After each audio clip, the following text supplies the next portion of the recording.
Part 2. Create your pillar. 6. First, do this. No matter what kind of influencer you want to become, everyone must start with this step.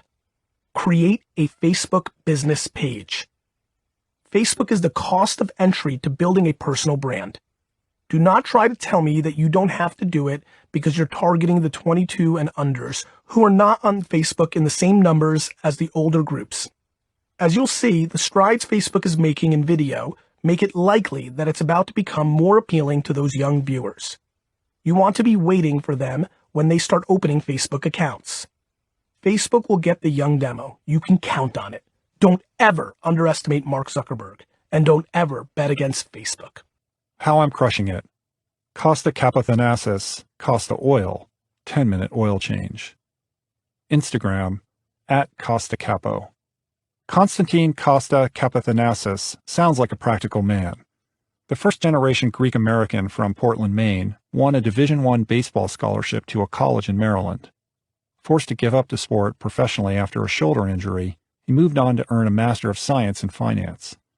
After graduation, he worked for several large financial companies, but nothing stuck. I either got fired or was almost fired from every job. He chafed against bureaucracy.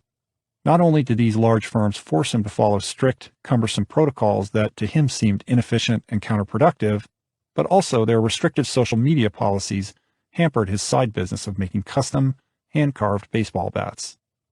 Bank trading hours were 9:30 a.m. to 4 p.m., and Costa found himself missing opportunities because he couldn't respond right away to potential customers on Twitter, which was enjoying its heyday.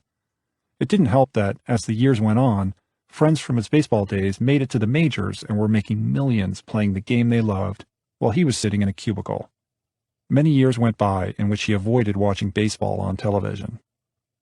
He needed to plan an escape, so while still working for the financial firm, he sold the assets to the baseball bat business and bought a Quick Lube, a place where you take your car for a fast oil change.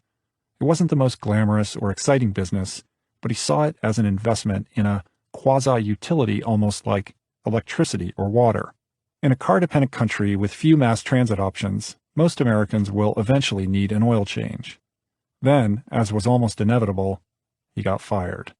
It was fantastic. Getting fired was this amazing thing for me. My quality of life went through the roof. I never realized how much of a weight was on me, and now it was gone, and it put me into high gear to do something with the business. Costa went all in on his Quick Lube company, which he named Quick Change Oil, but his strategies weren't all that effective. Direct mail, search engine optimization, an iHeartRadio commercial that was before its time. He wasted a lot of money. He found himself about 8 months later alone in the store on New Year's Day 2016 because he had given his employees the day off.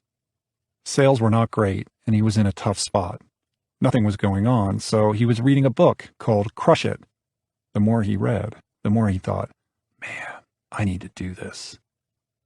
No more direct mail, no more SEO, no more commercials. Instead, he took to YouTube, and in between cars and after work until 2 a.m., he taught himself about Facebook ads. I didn't want to storytell incorrectly.